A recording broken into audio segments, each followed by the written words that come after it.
Ok, vamos a iniciar. ¿Cómo están?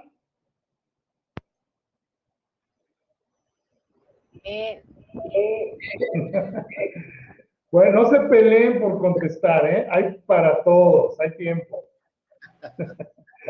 Pues bueno, vamos a ir avanzando en nuestra clase de sectas y religiones, que en otros institutos bíblicos se llama sectas heréticas, ¿no? Entonces, viene a ser exactamente lo mismo. Antes de iniciar, por supuesto, vamos a orar, vamos a pedirle a Dios que nos guíe en esta travesía. Cada vez que la escritura se abre, cada vez vaya a la Biblia, tan siquiera por salir de una duda, pídale a Dios, ore a Dios que le guíe. Y yo estoy seguro que Dios le va a mostrar lo que usted exactamente está buscando. O sea, ya sea sí o ya sea no. Pero ahí está. Entonces siempre por guianza, por iluminación, si usted quiere verlo de esa manera y todo, pues siempre hay que orar a Dios para que sea el Espíritu del Señor el que nos enseñe, que después de todo es uno de sus ministerios, ¿no? Ser nuestro maestro. Entonces vamos a orar. Señor, te damos muchas gracias porque otra vez estamos juntos otra vez alrededor, Señor, de tu palabra para estudiar, para aprender, y te pedimos que en esta noche, como siempre, Señor, nos acompañes, nos guíes en esta travesía y que, Señor, salgamos edificados, salgamos con conocimiento, sí, pero también, Señor, salgamos desafiados a hacer lo que es correcto con ese conocimiento, a tener el corazón, Señor, que puede dispensar a cada persona lo que aprendemos de una manera como lo harías tú, Señor. Muchas gracias en el nombre de Jesús. Amén. Bueno, entonces, la semana pasada, ¿alguien me puede hacer un pequeño resumen breve de lo que hablamos? ¿Alguien tiene una idea?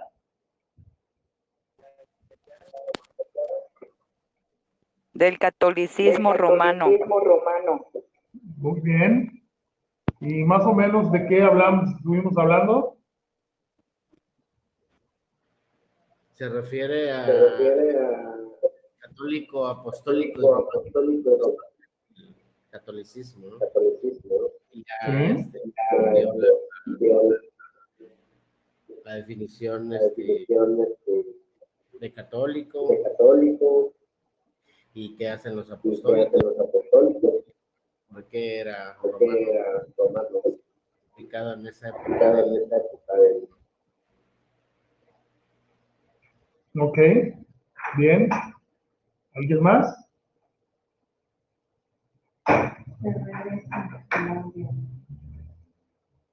¿No? ¿Ustedes tienen problemas con el audio? Yo no.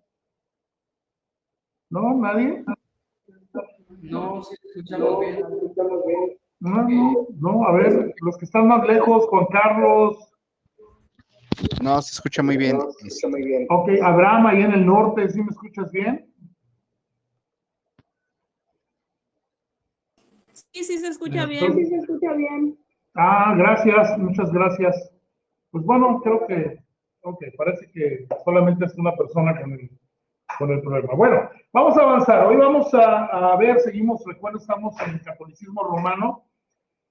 Es muy, muy amplio todo lo que podríamos hablar y obviamente por cuestiones de que solo tenemos, yo creo que nos quedan 2 meses, ¿no? Casi, de clases, más o menos.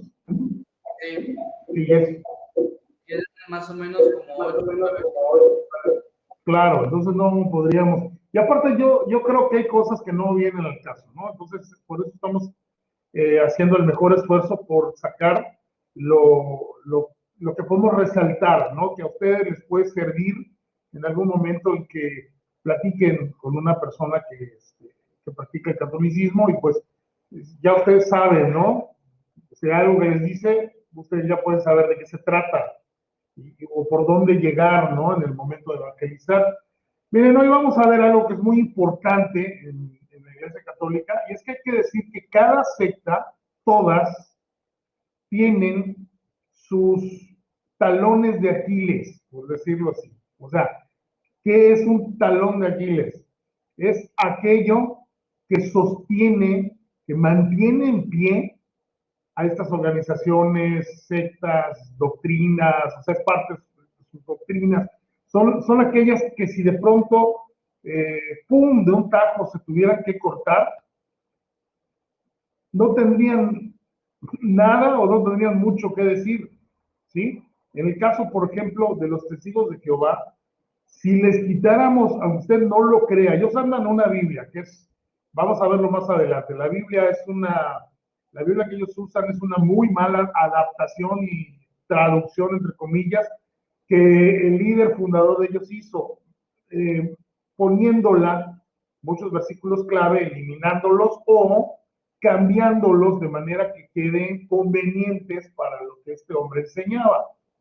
Entonces, si usted a un testigo de Jehová le quitara, no esa Biblia, le quitara las revistitas, el famoso Atalaya y el Despertar, y le dijera, quiero que me hables de Dios, pero sin eso que tienes en la mano. Simplemente, la gran mayoría no pueden. ¿Por qué? Ya creo que me estoy metiendo en el terreno de la secta que sigue, pero aplica también para esto, ¿no? Y para cualquier otra. ¿Por qué? Porque están programados de esa manera, ¿no? Vamos a estudiar ahora los artículos de la Atalaya, ¿no? Entonces, cuando ustedes vayan de casa en casa, entonces lo mismo pasa, aunque en el catolicismo romano no se le da tanta importancia a la Biblia, porque es la verdad, lo que sostiene a su gente y a su doctrina es lo que vamos a estudiar hoy y se llaman dogmas. ¿Sí? Se llaman dogmas. ¿Alguien sabe qué es un dogma? Escucho comentarios.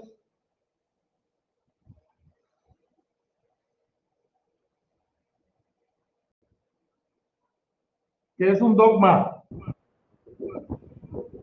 Es una afirmación que tienes que aceptar porque te dicen que la tienes que aceptar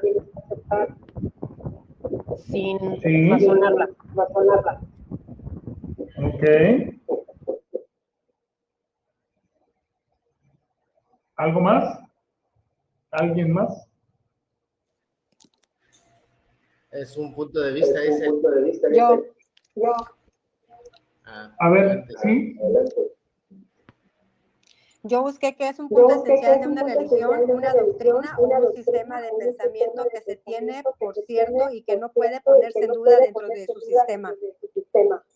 Exactamente. Eso es lo que el diccionario nos define como dogma, pero ¿cuál sería ahí la frase clave? ¿Ustedes cuál piensan que sería la frase clave en ese significado del diccionario? Se lo repito, punto esencial de una religión, una doctrina, un sistema de pensamiento que se tiene por cierto y que no puede ponerse en duda dentro de su sistema. Puede poner en duda. ¿Cómo? Que no se puede poner en duda. Exactamente. Ese es el punto clave y medular, que resulta que no puede ponerse en duda de ninguna manera y bajo ninguna circunstancia. Y eso es la esencia de la mayoría de las sectas. Si bien es cierto que dentro del cristianismo y dentro de la sana doctrina que nosotros buscamos practicar, también hay un grupo que no son dogmas, son doctrinas que el Señor ha dejado establecidas en su palabra, es una cuestión muy diferente, y que efectivamente muchas no pueden ponerse en duda o no deben ponerse en duda. Una de ellas, ¿cuál sería, por ejemplo? La salvación es por medio de Cristo. La salvación es por medio de Cristo. No se puede poner en duda. ¿Por qué razón? Porque vamos a encontrar versículo tras versículo en la Escritura que nos afirman que así es. ¿Sí? Jesús mismo afirma, el que en mí creyere será salvo, y a ver, bájate de acá. Fuera. Y vamos a encontrar muchos versículos donde Jesús afirma, yo soy el camino, la verdad y la vida, nadie viene al Padre sino por mí. Oye, el que tiene al Hijo, tiene la vida, y el que no tiene al Hijo, no tiene la vida. O sea, fíjense, suena tan simple, pero son verdades profundas. Sí, el que en mí cree no es condenado, pero el que no cree ya ha sido condenado porque no ha creído en el nombre del unigénito Hijo de Dios. Entonces, son cosas que no podemos poner en duda, así de, ¿será?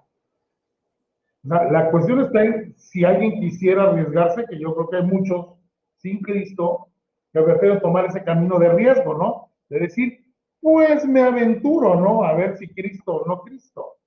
Y cuando llegue delante de Dios, pues yo le voy a decir que yo no sabía, ¿no? Y voy a alegar ignorancia y entonces no funcionan así las cosas. Pero el punto es que es algo que no puede ponerse en duda. Otra sería, por ejemplo, el hecho de que Jesús jamás pecó, no, o sea, nunca ha pecado. Y en su ministerio terrenal, aunque se hizo hombre y se acercó a vivir entre pecadores, jamás pecó.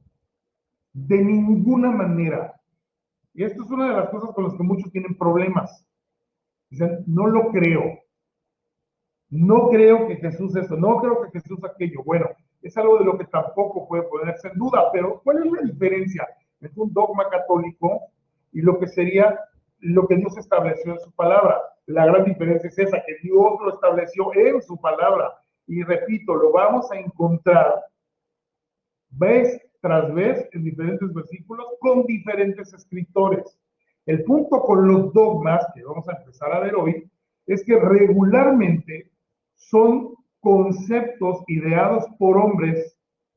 Los hombres le dieron forma a ese concepto y lo hicieron encajar dentro de su sistema de creencias. ¿Para qué? Para darle esa barnizadita de legalidad. Miren, es como el brujo. Yo no sé, digo, si alguno de ustedes alguna vez fue con el brujo o con esta clase de gentes que hacen esos trabajos, ¿no? El brujo menciona a Dios, ¿verdad o mentira? Luego, antes de iniciar, nos vamos a encomendar al Altísimo, ¿no? Y tú te imaginas al profesor Girafales, el Altísimo. No, ese Altísimo, nos vamos a encomendar a Dios. Nos vamos a encomendar al Señor, al Creador, y tiene regularmente ahí un idolito, ¿sí? Que tú pensabas que era el Buki, y resulta que no, o sea, era un Jesús que tenía ahí, o tiene su fotito de su pinturita de la Trinidad y cosas como estas, y te habla muy bonito de Dios, y te hace sentir que toda la adivinación y todo lo que está prohibido que va a hacer en un momento más, no tiene nada de malo, porque él ya te lo pintó, ya te lo barnizó un poquitín con algo de piedad, hablándote de Dios y que yo también creo en Dios, te dice, y cosas como esas. No, sin Dios no seríamos nada y no estaríamos aquí. Y esa clase de frases trilladas que regularmente esta gente utiliza para legitimizar, sí se dice así, ¿verdad? Para hacer legítimo algo que la Biblia o que Dios mismo ya ha prohibido a la humanidad practicarse. ¿Hasta aquí estamos entendidos? ¿Vamos bien? Sí. Sí. Bueno, sí. Bueno, ok, dogmas y fechas de aprobación. Presten atención, por favor, porque esto es el corazón prácticamente del esquema doctrinal católico. Si quieren anotar, me voy a ir despacio. Año 381. Hasta parece como empiezan las películas de ciencia ficción, ¿no? Año 351. Perdón, 381. Año 381. Se organizó el culto a María. Año 381. Se organizó el culto a María. Es una de los pilares de la creencia católica. Año 593.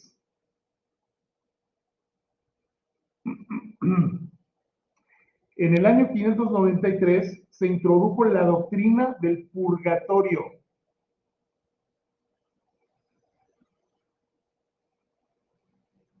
Año 593, se introduce la doctrina del purgatorio.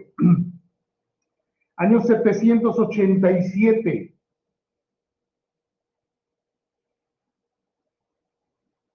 Se establece el culto a imágenes y reliquias, que eso es un básico. ¿Sí? 787, culto a imágenes y reliquias. En el año 1100, se están anotando, año 1100, se establece, estamos hablando de dogmas, se establece el sacrificio de la misa.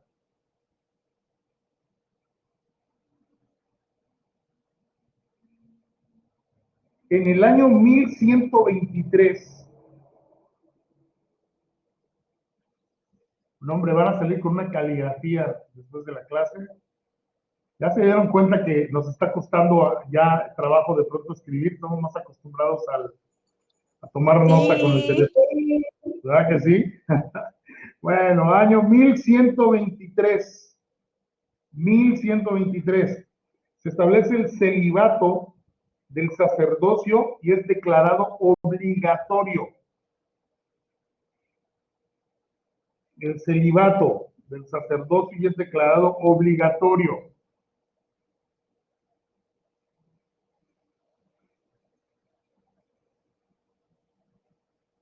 Esto es muy importante, se los voy a explicar en un momento más. En el año 1215,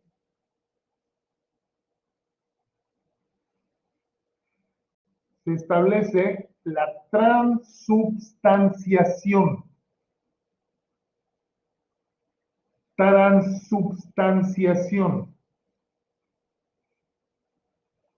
¿Alguno de ustedes sabe qué es la transubstanciación? Los maestros de las otras materias, no, por favor. Por favor, Maggie Simpson, que participen los otros. ¿Alguien sabe, alguno de ustedes sabe más o menos qué es la transubstanciación? No, bueno, en un rato más se lo voy a explicar. Año 1439. Año 1439. El purgatorio es declarado como artículo de fe. El purgatorio es declarado como artículo de fe. O sea, en algo, de por sí los dogmas no los puedes poner en duda, según la Iglesia Católica, pero además esto es algo que tienes que creer. Como dicen en Gringolandia, it's a must. O sea, debes de. En el año 1545, y esto es terrible, se estableció la autoridad de la tradición eclesiástica en igualdad con la Biblia. Repito, 1545 se estableció la autoridad de la tradición eclesiástica en igualdad con la Biblia.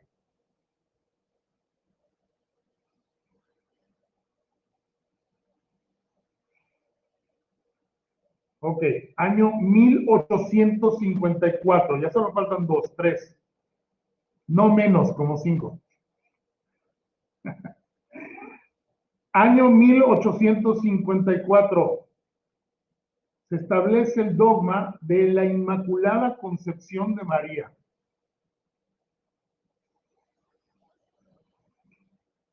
La Inmaculada Concepción de María.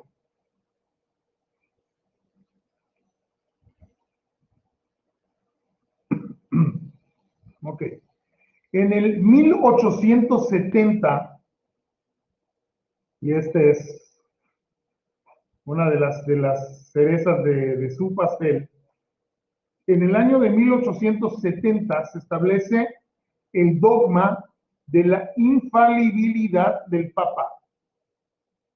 O sea, que todo lo que el Papa diga es verdad. Ha hablado Dios prácticamente. Es infalible. Que es infalible, que no se equivoca. Según la Iglesia Católica, el Papa cada vez que habla, nunca se equivoca. Año 1000, este es más reciente, siglo pasado, pero reciente, 1950. 1950 se establece el dogma de la Asunción de María y es declarado artículo de fe. Si se han dado cuenta, bueno, a ver, repito, 1950 se establece el dogma de la Asunción de María y es declarado artículo de fe. Ahora se han dado cuenta que todo lo que tiene que ver con María y con el Papa regularmente es declarado artículo de fe. Lo tienes que creer. Te guste o no, lo tienes que creer. No la Biblia, no Jesús, todas esas cosas, es como si no importaran o no tuvieran tanto problema, pero tienes que creer esto para que seas un buen católico. Lo referente a María, lo referente al Papa, ¿no? Esa es la como dicen, la quinta esencia de su doctrina. Ahora, estos dogmas, con sus fechas de aprobación que les acabo de dar, se los aviso, por si no los escribieron, que vamos a tener, no mañana, no pasado, pero vayan marcando, porque esto va a ser parte de que les voy a preguntar en un pequeño examen, ¿ok? No todos, pero a lo mejor podría decirles, denme 3, con fecha y el evento. O sea, fecha y qué fue lo que pasó. ¿Verdad? Se los estoy avisando. Ahora, ¿hasta aquí alguna pregunta, algún comentario? Antes de pasar a lo que sigue.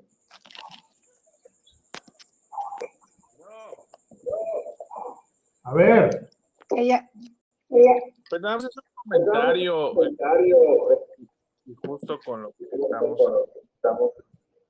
Yo pensé que eran sinónimos, ascensión y ascensión, pero nada más a manera de comentario, no sé si estoy errado.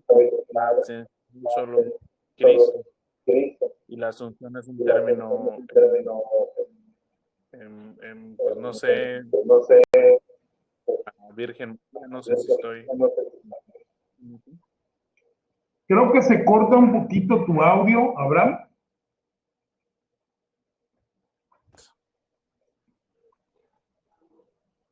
¿Me lo puedes repetir? Sí, ¿me lo puedes repetir? Es que tu audio se corta un poco. Si hay alguna diferencia entre ascensión y asunción. Ascensión, ¿o qué? Entre los dos términos, entre ascensión y ascensión, si hay alguna diferencia. Uno que María y otro Cristo, católico. Mira, vamos a continuar y te lo contesto porque se corta mucho tu audio.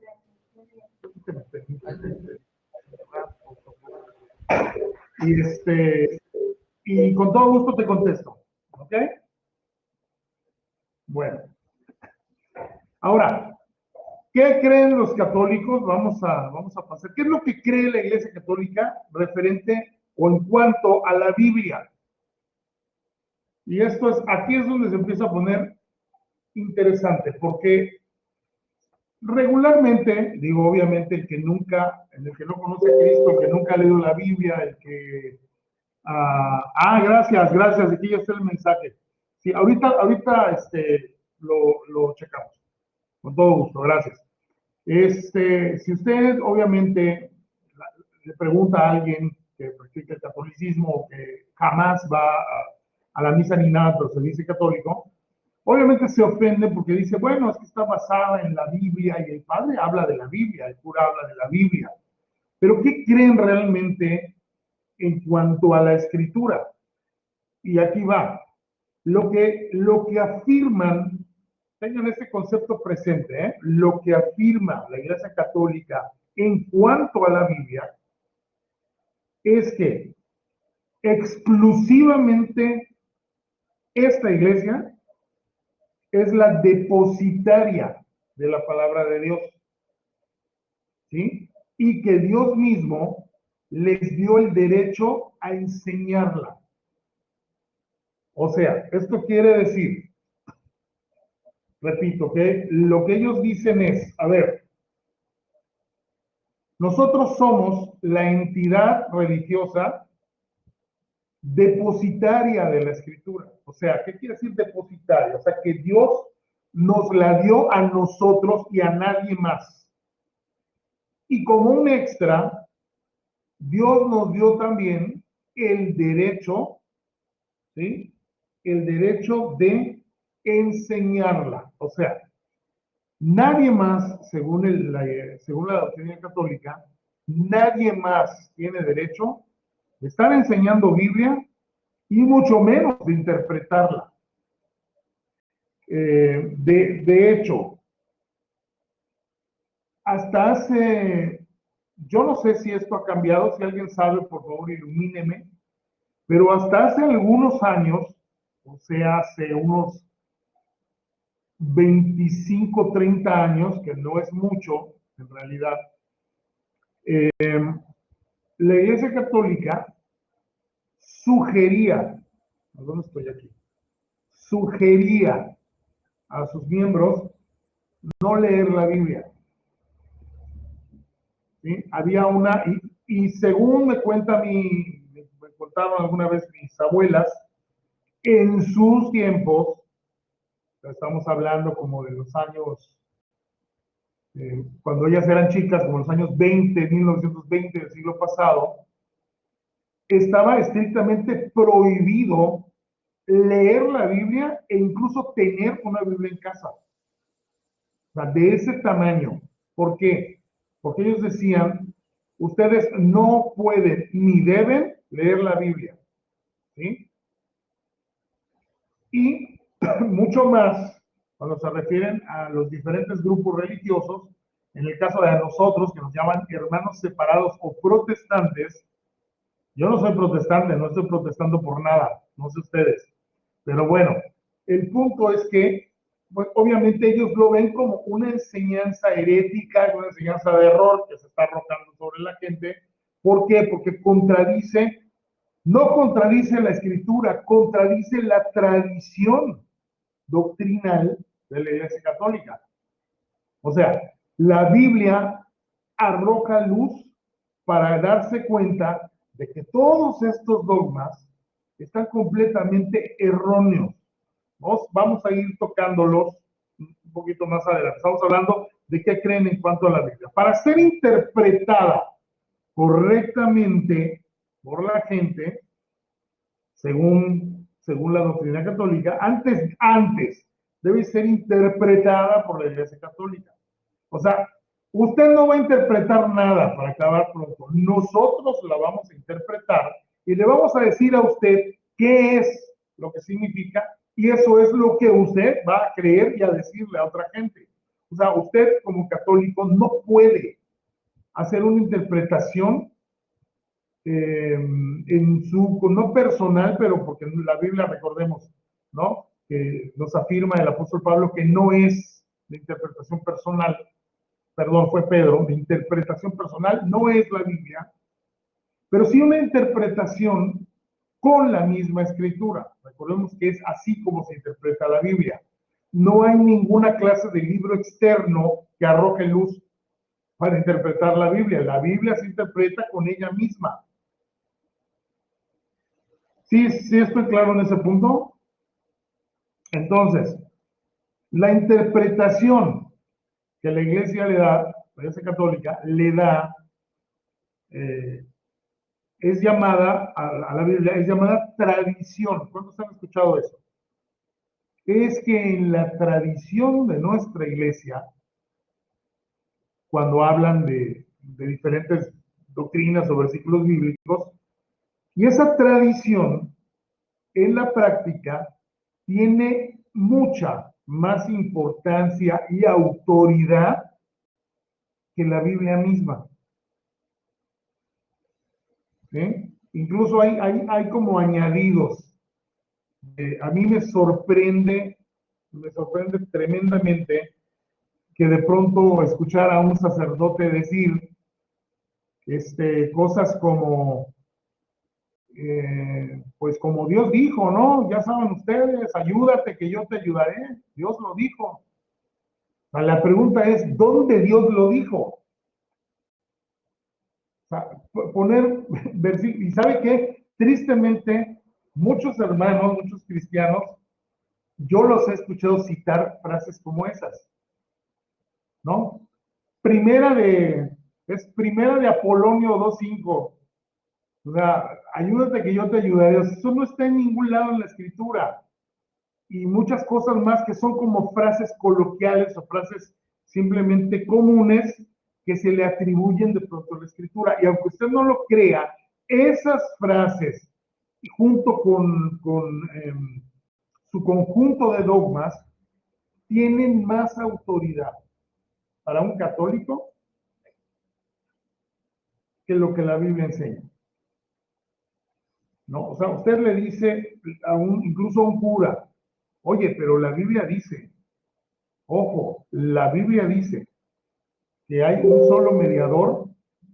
Mira, aquí me están mandando otro, muchas gracias, ahorita lo leemos. Por ejemplo, la Biblia dice que hay un solo mediador entre Dios y los hombres. Ellos ni siquiera se toman la molestia, es mi experiencia propia, con 2 o 3, ni siquiera se toman la molestia de darle su lugar a la escritura. Lo que te dicen es, María también lo es. Bueno, y eso la Biblia, ¿dónde lo dice? Bueno, es que en la tradición católica, no, la Biblia, ¿dónde lo enseña? Y entonces de pronto te salen con cosas como, bueno, no todo es la Biblia. Existen libros que no, ¿sabes qué? Ahí estamos mal. Ahí ya comenzamos a ir por los caminos del error. ¿Es lo que la Biblia dice o no? ¿Es lo que Dios ha dicho en su palabra o no es? Simplemente, ¿sí? Quiero que seamos claros en ese sentido. ¿Ustedes pueden ver los mensajes que me llegan?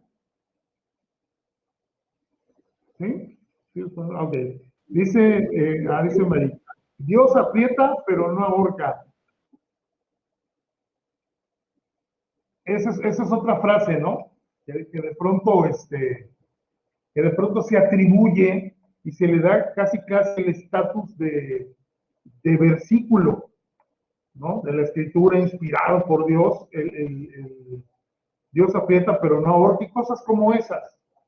Entonces, lo triste de todo esto es que al final la gente no tiene interés alguno en conocer la Biblia, no tiene interés alguno en acercarse tan siquiera a la escritura, y la Biblia solamente es utilizada como un amuleto. ¿Por qué digo, ahorita, un momentito, ¿por qué digo que como un amuleto? Cuando, por ejemplo, está en la primera comunión, o están los 15 años que se celebran, ¿no? Que son sus sacramentos, en la Iglesia Católica, regularmente, e incluso en las bodas, la boda parece es un sacramento. ¿Sí se han dado cuenta que en los 3 casos, alguien es la madrina de Biblia, por favor? Y traen en una almohadita, traen una Biblia, ¿no? Y lo único que dicen es, este libro te va a guiar y va a iluminar tu camino. No te olvides de él. Tómalo en cuenta todos los días de tu vida, ¿no? La madrina de cochinita, venga, y entra con su lata, ¿no? Cochinita.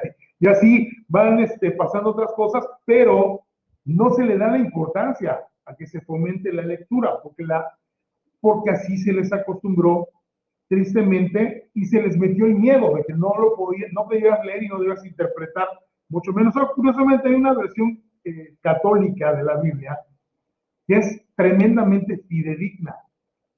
Ojo, o sea, que la traducción es impecable. muy antigua, tiene términos muy antiguos, pero está muy bien hecha. El gran problema es que le incluyeron los llamados libros apócrifos que ustedes siempre van a encontrar en las diferentes versiones de la Biblia católica. Estos libros, ¿por qué son apócrifos? Estos libros no se reconocieron nunca como inspirados para incluirlos en el canon de la escritura y no están incluidos en nuestras Biblias por las razones que les voy a dar en un momento. A ver, Aldenir, ¿querías comentar algo? Las señas que hacen, no sé, mandaron,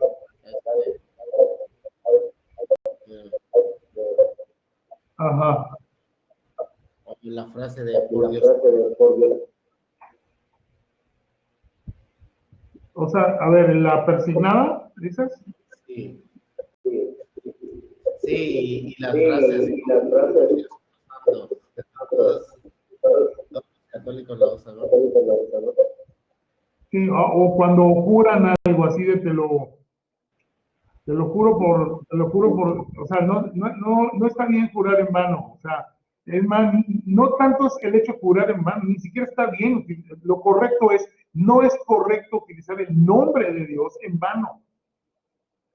Eso está, hasta para nosotros, está,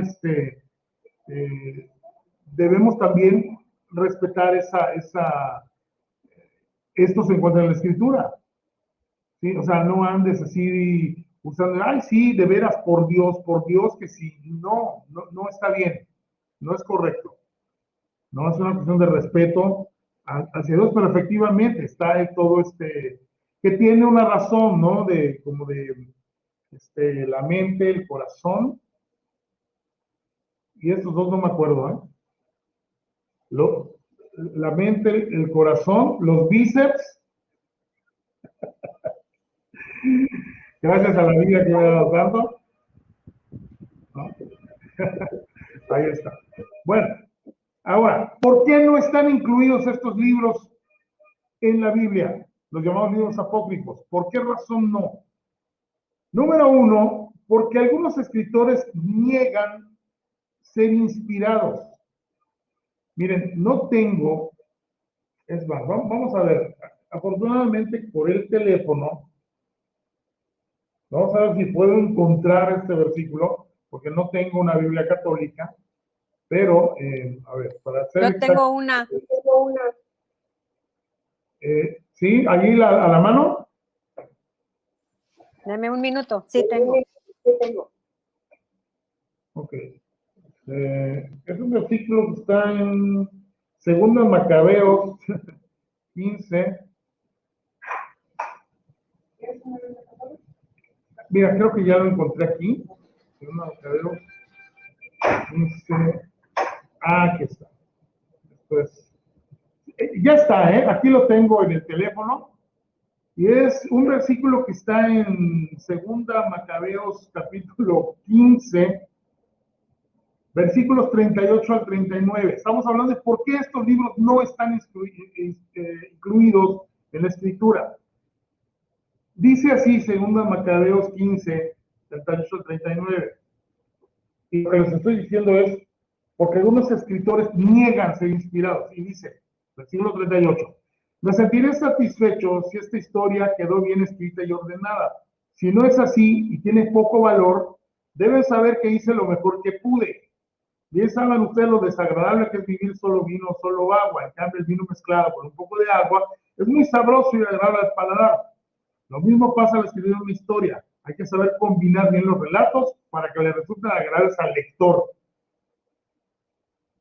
O sea, no encuentro, o sea, no vas a encontrar versículos finales, por ejemplo, en las epístolas de Pablo, de Pedro, en los libros históricos, donde se digan cosas como estas. Pues, si lo hice bien, pues, ahí no sé, ahí mándenme un mensaje diciéndome bien, ¿no? Pero si lo hice mal, pues está bien, yo le eché ganas, o sea, no. O sea, la palabra de Dios, aunque muestra, número uno, es inspirada por Dios. Dios inspiró a hombres como tú y como yo, en un tiempo determinado, para escribir para registrar todo lo que Dios quería registrar. Y aunque muestra las peores facetas del hombre, ¿sí? La Biblia no esconde absolutamente nada y por eso sabemos todo lo que Jacob fue capaz de hacer, lo que Noé fue capaz de hacer, lo que David fue capaz de hacer, todo lo que le pasó a Saúl, etcétera, etcétera, etcétera, etcétera, aunque nos muestra todo lo que el hombre es capaz de hacer, aún así es un libro perfecto, porque fue inspirado por Dios. ¿Sí estamos de acuerdo con eso? Totalmente. ¿O alguien tiene algún problema con eso?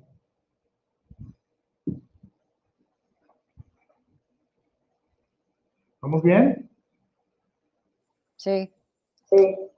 Bueno, ¿quién va a dar la pizza terminando la clase? Usted. Ándale. Ok. Votamos por el Pero maestro. Si yo doy la pizza, los otros maestros también tienen que dar algo. Sí, de acuerdo. Estamos de acuerdo, sobre todo la maestra de panorama. ¿Yo Una por tanda qué? de salputes, cosas así.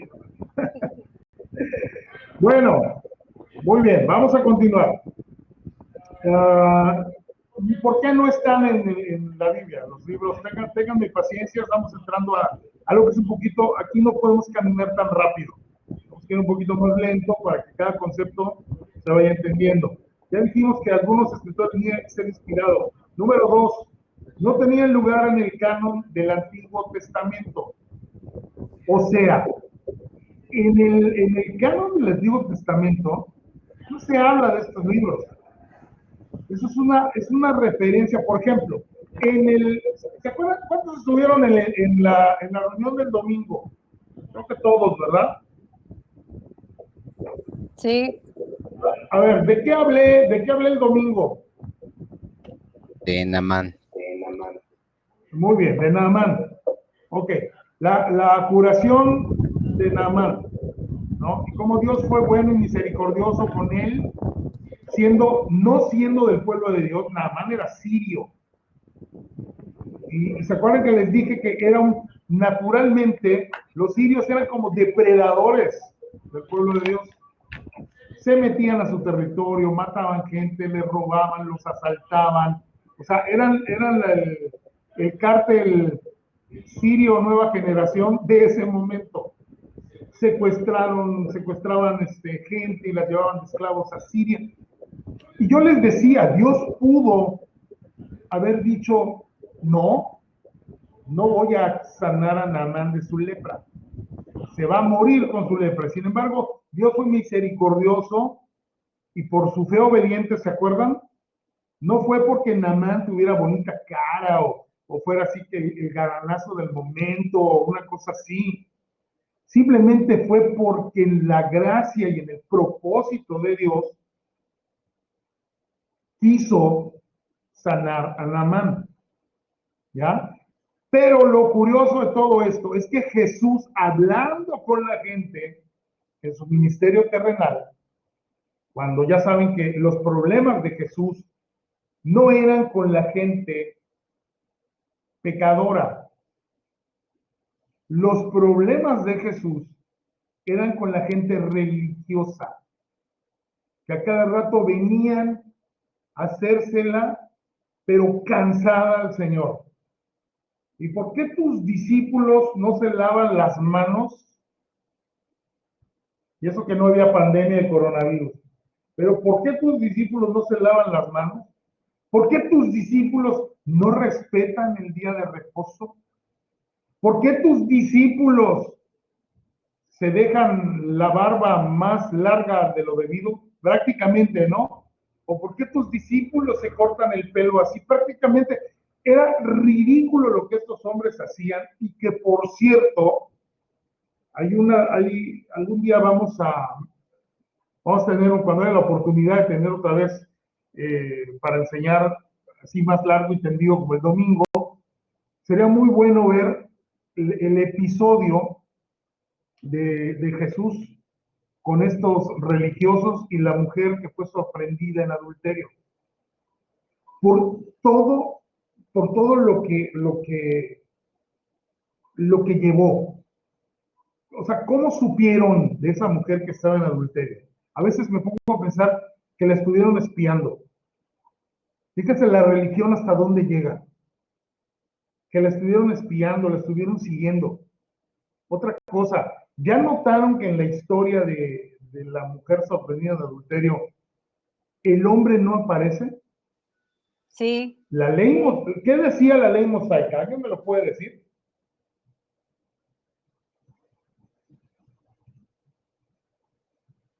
que los tendría que Pues, apedrear. ¿A quién? A los dos. A los adúlteros, a los dos. A los dos, los debían apedrear, los dos tenían que morir. Sin embargo, llevaron solo a la mujer. ¿No se han puesto a pensar que tal vez estos religiosos, con tal de ponerle un tropiezo a Jesús, hasta le dieron un dinero al hombre para montar todo ese circo? Y el caso era que Jesús cayera y esto y lo otro. Pero bueno, a lo que vamos es que ahí, en sus confrontaciones con los religiosos, en una ocasión, Él les dijo, y en los tiempos antiguos, o sea, Jesús se refería al tiempo del Antiguo Testamento, dijo, ningún leproso fue sanado, sino Naamán el sirio. ¿Ven cómo Jesús hace mención de algo que sucedió siglos atrás? Lo cual, ve cómo la Biblia va dando autenticidad de un lado a otro. Por ejemplo, Jesús menciona salmos, muchos de los salmos son mencionados por Jesús. El apóstol Pedro menciona proverbios, el libro de Proverbios lo menciona algunas veces, Pablo también. ¿Se acuerdan cuando dice como el perro vuelve a su vómito, así el que ha conocido al Señor, pero regresa a donde estaba a hacer lo que estaba haciendo y se olvida del Señor que le salvó? Está citando Proverbios. El problema con estos libros apócrifos es que no se citan en ningún lado y tienen toda esta estructura mayormente humana, o sea, de mano humana sin inspiración divina.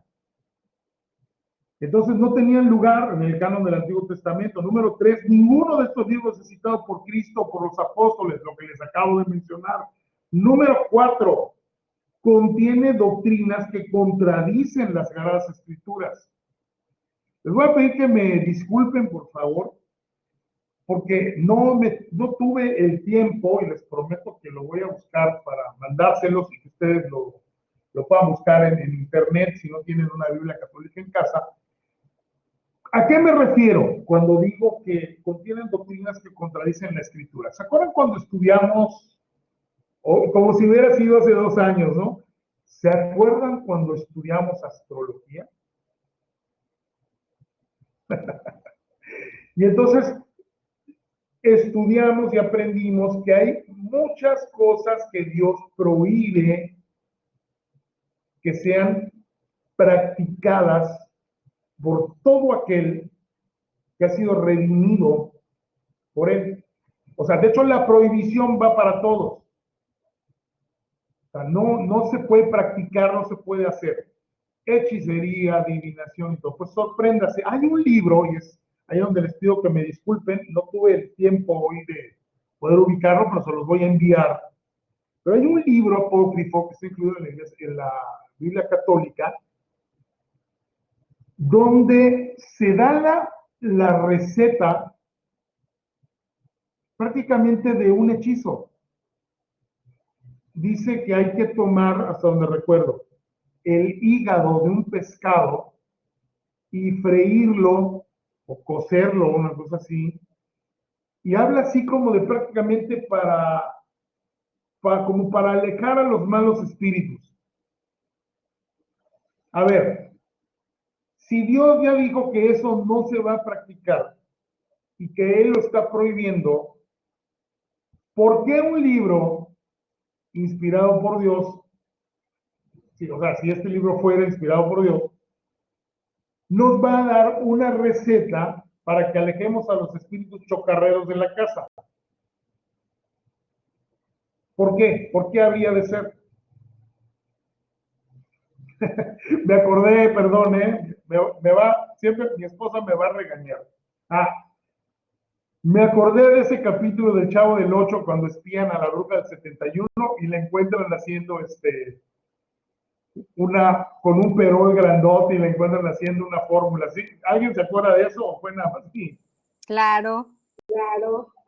Ay, pues así, algo así, ¿no? Entonces yo les localizo el versículo y se los envío. ¿Y de qué libro se trata? Entonces, contienen doctrinas que son contrarias a la Escritura. Cuidado con eso. Además, la propia Iglesia Católica no los aceptaba como inspirados hasta el llamado Concilio de Trento, en 1545. Un concilio en el cual ellos llegaron a muchas conclusiones. Ya ven, 1545 fue más o menos el año que se estableció, curiosamente, recuerden, ya se los dicté hace un rato, que se estableció la autoridad de la tradición eclesiástica en igualdad con la Escritura. Oye, entonces, ¿cómo? Libros que contienen doctrinas contrarias a la Escritura en ese año, Concilio de Trento, 1945, y además estás instituyendo entonces que eso está bien y que todo lo que tú has establecido está bien y que está a la altura de un libro que Dios inspiró. No puede ser, pero así fue. Y además, contiene muchas trivialidades que no concuerdan de ninguna manera vamos a usar esta expresión, con los puntos de vista de las grandes verdades escriturales. Van más por el camino de la mitología. Hay por ejemplo, un añadido que tiene el libro de Daniel. Resulta que en los libros apócrifos, el libro de Daniel tiene, creo que 1 o 2 capítulos más. Y ahí se nos cuenta la historia de Susana, Bel y el dragón. Sí, uno lo lee y dice, esto es así como leer un poco de la mitología griega o una cosa así. Realmente no tiene enseñanza alguna y no tiene propósito tan siquiera. Pues por esa razón, dentro del canon escritural, todos estos libros no fueron aceptados, y son varios. Está Primera, Segunda Macabeos, está los capítulos extras de Daniel, está un libro que se llama Tobías, está un libro que se llama Judith, está Baruch, muchas gracias, está Baruch, y está región 4 de Proverbios, Eclesiástico. que se llama Eclesiástico, ¿no? De Proverbios y Eclesiastés. Es así como no se vayan a enojar conmigo, es así como Eclesiastés, la versión del bienestar, eclesiástico, ¿no? Una cosa así. Entonces, tiene esta clase de libros que no tienen absolutamente nada que ver con la escritura. Bueno, hasta aquí. ¿Preguntas, comentarios, por favor? Venga.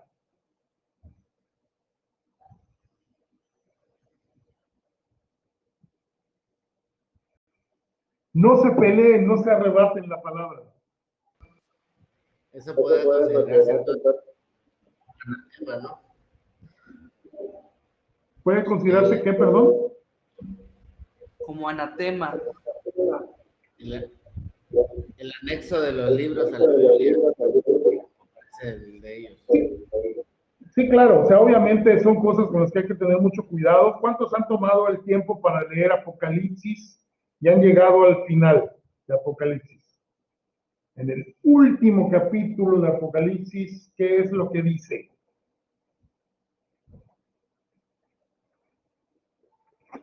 de los últimos versículos. Vamos a buscarlo.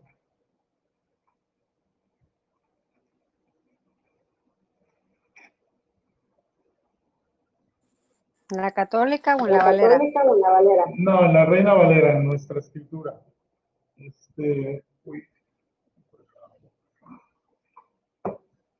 Ok, en Apocalipsis capítulo 22, vamos al versículo, ¿ya todos están en el 22? Sí. Bueno, les voy a leer del 17 al 21. Dice, y el espíritu y la esposa dicen, ven, y el que oye, diga, ven. Y el que tiene sed, venga, y el que quiera, tome del agua de la vida gratuitamente. Yo testifico a todo aquel que oye las palabras de la profecía de este libro, si alguno añadiere a estas cosas, Dios traerá sobre él las plagas que están escritas en este libro, y si alguno quitare las palabras del libro de esta profecía, Dios quitará su parte del libro de la vida y de la santa ciudad y de las cosas que están escritas en este libro. El que da testimonio de estas cosas dice, ciertamente vengo en breve. Amén. Sí, ven, Señor Jesús. La gracia de nuestro Señor Jesucristo sea con todos vosotros. Amén. O sea, añadirlo, quitarle a la palabra de Dios no es gracioso. Y de hecho, acabamos de leer que tiene consecuencias. ¿Sí? Entonces, toda esta clase de libros que intentan compararse, meterse, predicarse y enseñarse como doctrina bíblica, pues son simplemente herejías, ¿no? Y cosas que no concuerdan para nada con lo que Dios ha dicho y con lo que Dios ha establecido. Entonces hay que tener mucho, pero mucho cuidado con ello. Ahora, vamos a pasar ahora a otra parte. Les pido, por favor, como les dije hace un rato, algo de paciencia, porque esto no se puede ir tan rápido. Y vamos a hablar de la organización eclesiástica romana. ¿Cómo está organizada la Iglesia Católica? A eso es a lo que se refiere. Y recuerden que al principio de la clase yo les dije, hay piedras angulares, hay talones de Aquiles, que si uno, boom, los quita o los corta, se cae en un mundo de cosas y no sabrían ya en cuál apoyarse, y una de ellas es el papado. ¿A cuántos de ustedes como cristianos, algún amigo, algún pariente les ha preguntado, bueno, ¿y a ustedes quién les representa? Ustedes no tienen un papa, o sea, un potato. Porque a nosotros solo nos representa a Cristo. Exactamente. Yo recuerdo que hubo un predicador muy famoso que se llamaba Billy Graham, ya murió, y fue uno de los evangelistas modernos más grandes, ¿no?, que ha habido. Y me acuerdo que algunas iglesias evangélicas decían, como que Billy Graham es como nuestro papa. No, claro que no. La escritura es enfática, ¿no? Los apóstoles fueron enfáticos, Pablo, Pedro, en decir que la cabeza de la iglesia nunca jamás puede ser un hombre. Es que aquí no debe haber una confusión de términos, ¿sí? Hay algo en español, en nuestro idioma, o en cualquier idioma, porque de hecho hasta en inglés se dice parecido, que se llama semántica. ¿Alguien sabe qué es la semántica? Y es que a veces, precisamente la semántica se refiere a no confundir parte de ello, a la no confusión de términos, de cómo uno expresa las cosas. Tú puedes decir algo de una manera, pero al armar mal tu estructura gramatical de cómo estás diciéndolo, podrías estar dando a entender otra cosa. A eso se refiere la semántica, al correcto armado de conceptos, frases y conjugaciones.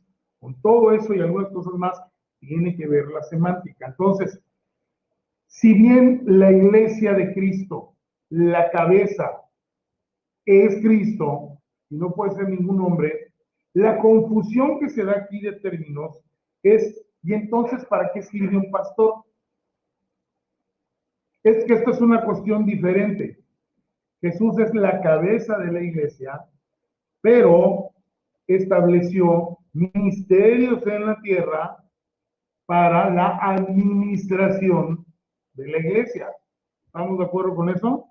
Si el instituto, yo de veras me encantaría que continúe y por unos años más todos ustedes logran terminar unos 3 años de cursos. Hay una materia que se llama eclesiología, que es la doctrina de la iglesia, y dentro de todo eso entra todo esto que yo les estoy diciendo. Entonces, en la iglesia católica se ignora el hecho de que la cabeza de la iglesia es Cristo, porque según ellos, Jesús dejó un representante que es la cabeza de la iglesia. Y debajo de él está todo el sacerdocio, al cual se les dieron otros, vamos a decirlo así, otros poderes que también contradicen completamente la escritura. Vamos a verlo en un momentito más. Entonces, dicen, refiriéndose al papado, que el papa es el vicario de Cristo, representante, cabeza de la iglesia, que ejerce, por favor pongan atención a estas cosas, ejerce la misma autoridad de Cristo ahora que Él no está aquí. ¿No se les suena, no les suena a ustedes que esto ya está del lado de la blasfemia? ¿Sí? Un hombre que se pone en el lugar de Cristo, que por cierto, ese es el verdadero significado de anticristo.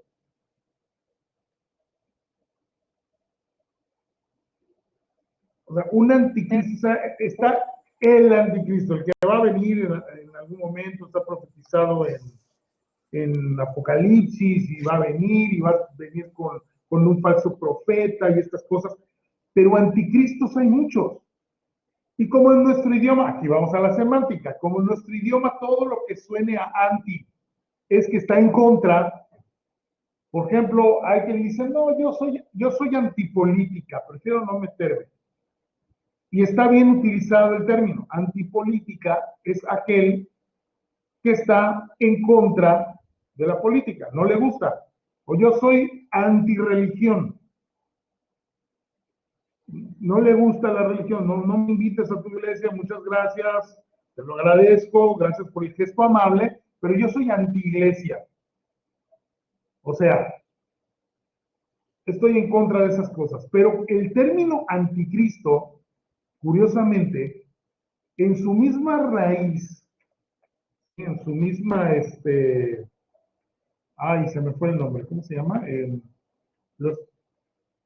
¿Cómo se llama, Jacir? Su mismo, gracias. Es una etimología. Anticristo no es el que está en contra de Cristo, sino que es el que se pone en el lugar de Cristo. O sea, que quita a Cristo y se pone en su lugar. O sea, que anticristos hay muchos. No están en su contra, simplemente están suplantando a Jesús. Y eso puede ser todos los falsos profetas que pululan el día de hoy en todas las iglesias, hasta el mismo Papa, ¿no? Entonces dicen, es la cabeza de la iglesia, ejerce la misma autoridad de Cristo, ahora que Él no está aquí. Y cuando el Papa, esto es crucial para ellos, cuando el Papa habla de asuntos de fe y moral, es infalible. O sea, cuando habla de asuntos de fe y moral, es infalible. O sea, ya se los dije hace un rato, la infalibilidad papal. ¿Qué quiere decir? Que no se equivoca en lo que está diciendo. Que no hay manera alguna en que esté equivocado. Ahora, el Papa fue instituido a través de una mala interpretación de Mateo 16, 18. Vamos a Mateo 16, 18, por favor. Evangelio según San Mateo. Capítulo 16.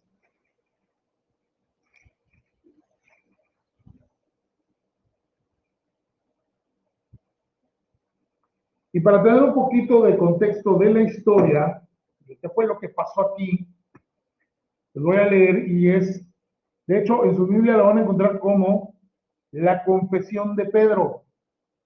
Ya ven que Pedro era arrojado, ¿no? El primero que contestaba y sí, yo hago y esto y el otro. Y les voy a leer desde el versículo 13. Dice, viniendo Jesús a la región de Cesarea de Filipo, preguntó a sus discípulos diciendo, ¿quién dicen los hombres que es el Hijo del Hombre? O sea, ¿quién dice la gente que soy yo?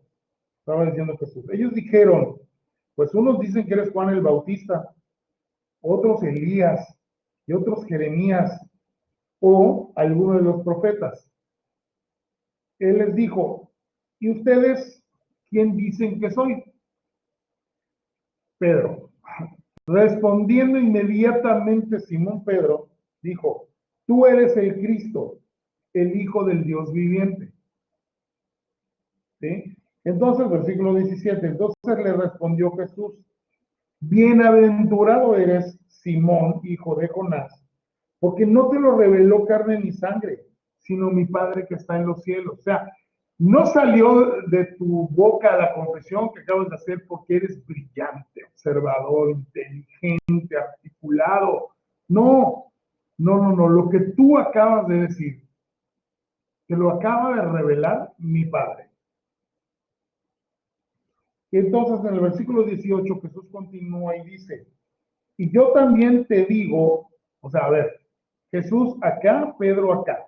Y si yo, o sea, Pedro le acaba de decir, tú eres el Cristo, el Hijo del Dios viviente, bienaventurado eres, ahora Jesús a Pedro, bienaventurado eres, Simón, hijo de Jonás, porque lo que tú acabas de decir no te lo revelaron los hombres, sino que te lo reveló mi Padre.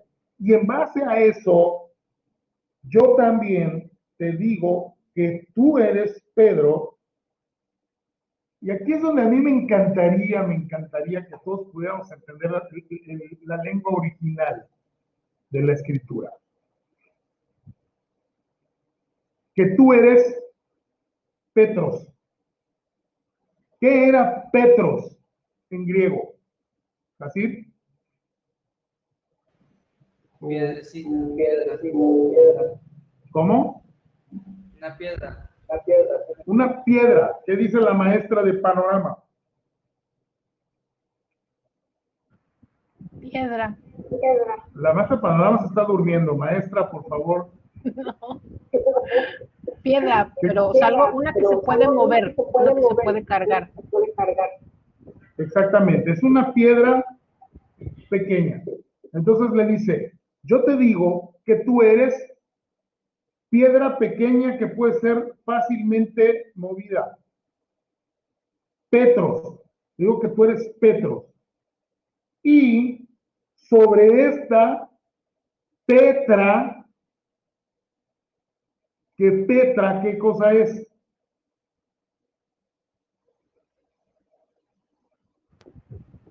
Roca. Sobre esta Petra, o sea, sobre esta roca. Y una roca no era, creo que tenemos una interpretación equivocada a veces cuando decimos, no, pues fui a comprar, no sé, unos hot dogs a Forja, o sea, fui a comprar unos hot dogs a Forja y me roquearon los vándalos del barrio. O sea, me roquearon el coche. O sea, ¿cómo que te roquearon? Sí, o sea, agarraron unas rocas como así, ¿dónde está mi mano? Unas rocas como así, o sea, y me roquearon el carro. No, eso sigue siendo una piedra. Una roca, en el sentido real, Es una piedra enorme que no se puede mover de su lugar por la simple y sencilla razón de que está arraigada hacia abajo, está enraizada en la tierra. No la puedes mover. Entonces Jesús dice, esto es crucial, tú eres Petros, ¿no? La roca, la piedra pequeña, y sobre la verdad que tú acabas de decir, de que tú eres el Cristo, el Hijo del Dios viviente, sobre esa verdad que acabas de decir, o sea, sobre esa Petra, ¿sí? Dice, edificaré mi iglesia y ni las puertas del infierno prevalecerán contra ella. Sí, sí me di a entender.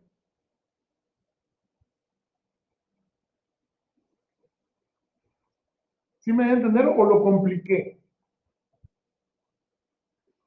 Ok, entonces, esa mala interpretación de Mateo 16, 18, según la Iglesia Católica, es que el Señor Jesús estaba nombrando a Pedro el primer papa de la iglesia, su representante, el único y exclusivo sobre la tierra.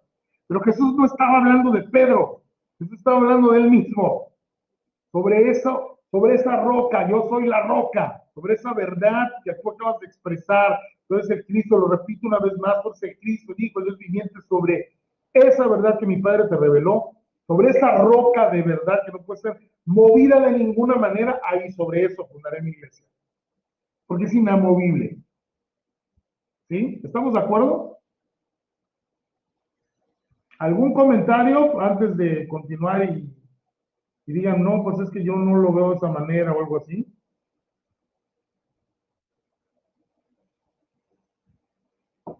¿No? Comentarios sobre el versículo de Mateo 16, 18.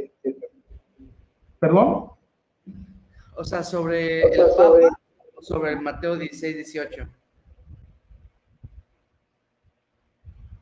El comentario.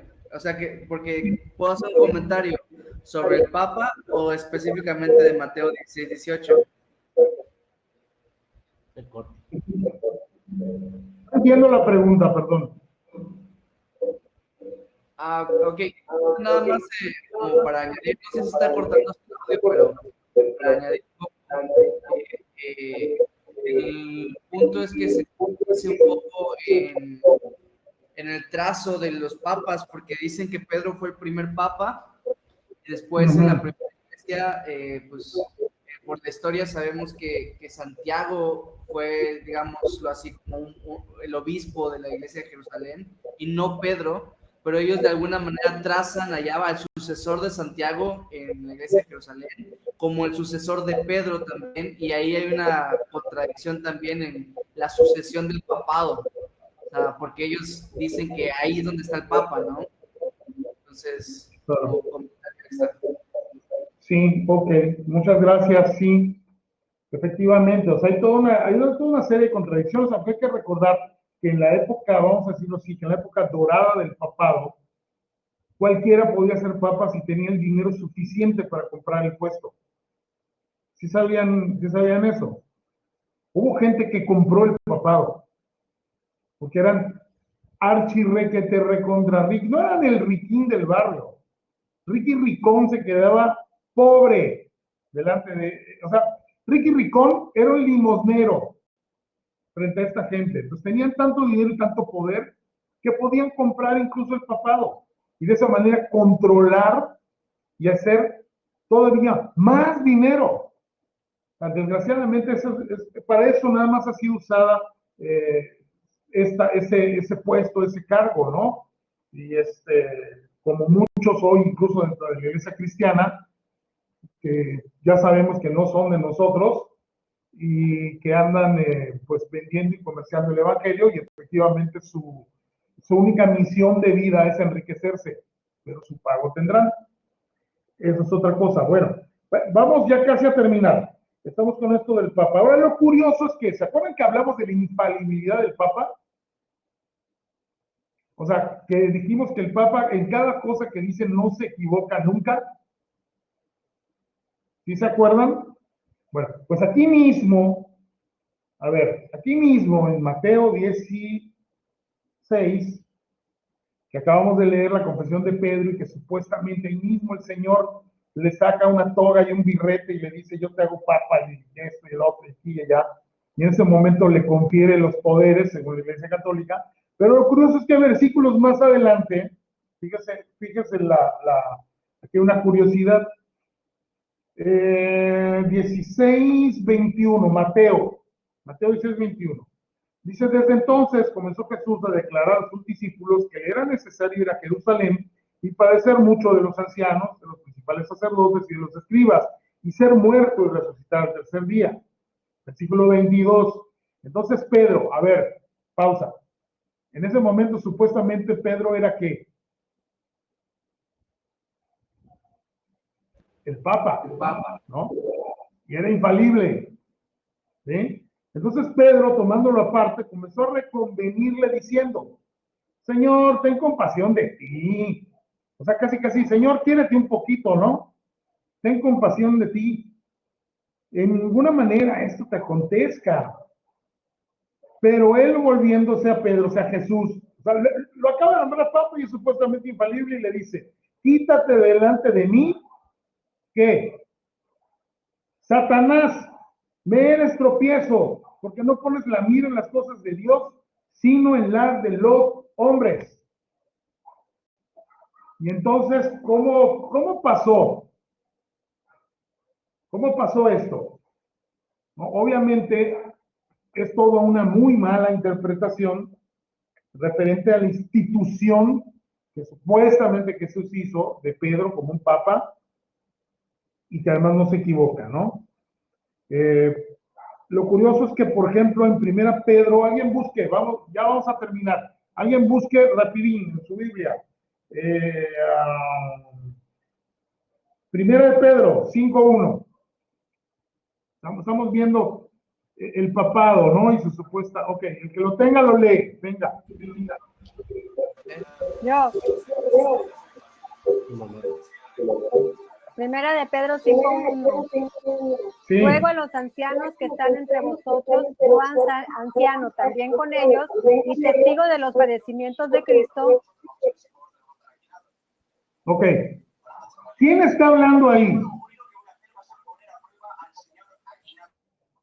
Pedro, ¿no? Pedro.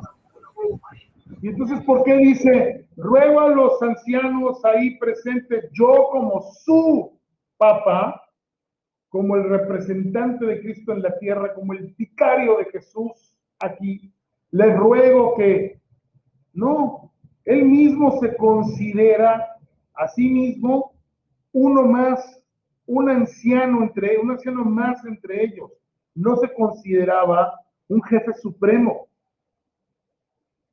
¿Ven? Vamos a ver unos versículos más. Alguien busque. Hechos, capítulos 10, 25, 26. Hechos 10. El que lo encuentra lo lee, por favor. Hechos 10, 25, 26.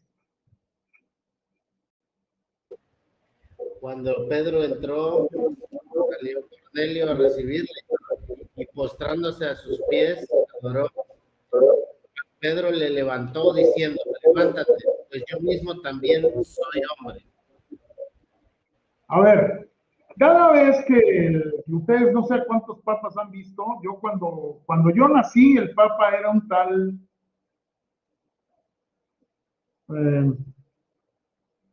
Juan Pablo I o Paulo VI, no sé. Yo nací en el año 69. No sé. No, ¿qué pasó? Tampoco me lleven así a la prehistoria, ¿no? A ver, el punto es que desde que yo recuerdo que pues en la tele siempre se hablaba, ¿no? Y el Papa estuvo de visita en tal país y las imágenes que los noticieros mostraban, ¿qué es lo que la gente estaba haciendo? A todo el que saludaba, le besaban la mano, le daban un besito en el anillo, y la gente reverenciando, y usted, ándele, algo así. Inca. Claro, hincaditos y todo. ¿Ustedes alguna vez vieron algún papa decirle a alguien, no, por favor, no lo hagas? No es correcto, no está bien. Adora a Dios. Sin embargo, Pedro, que supuestamente fue el primer papa, dice, no, le dice a Cornelio, ¿qué estás haciendo? Levántate, no lo hagas. Yo mismo soy hombre, no está bien, no está correcto. ¿Ven? Entonces, hay otra contradicción aquí. Alguien busque Hechos 8, 22. Una de las cuestiones fundamentales que vamos a ver la próxima semana, ya nos estancamos un poco en la Iglesia Católica, pero está bien. Vamos a terminar la próxima semana, vamos a ver que la Iglesia Católica enseña que tanto el Papa como los curas tienen el poder para perdonar pecados. ¿Pero qué dice Hechos 8:22?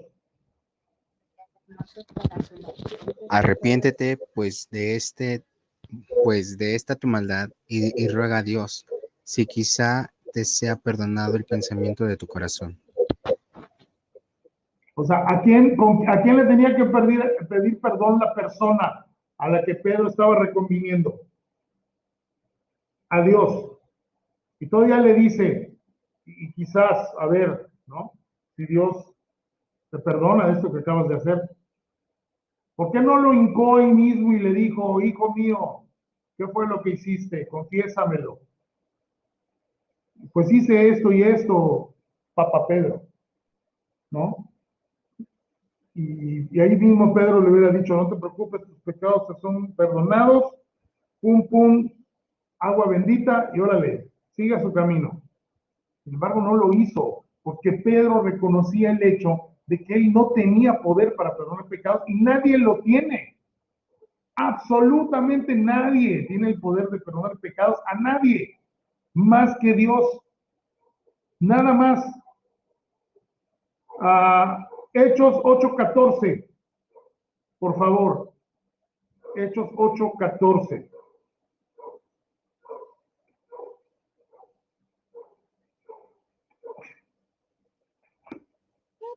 Cuando los apóstoles que estaban en Jerusalén oyeron que Samaria había recibido la palabra de Dios, enviaron allá a Pedro y a Juan. Gracias, Juan Carlos. O sea, cuando los oyeron lo que había pasado, ¿verdad? O sea, ¿por qué no dijeron, no, pues manda a Domitilo y a Trifoso? O sea, ¿cómo vas a mandar a Pedro si el Papa no juegues? O sea, ¿qué le vas a ir a mandar a él para que te regañe a ti? Capaz que hasta te expulsa de este grupo religioso. No, enviaron a Pedro. Pedro, órale, algo buenísimo está pasando por esos lugares. Anda, necesitamos que vayas a predicar el Evangelio. Y Pedro fue. ¿Ven? O sea, ahora estamos en un aspecto que tiene que ver con la autoridad, porque al Papa nadie le dice lo que tiene que hacer. ¿Alguien busca Gálatas 2:11, por favor? Gálatas 2:11.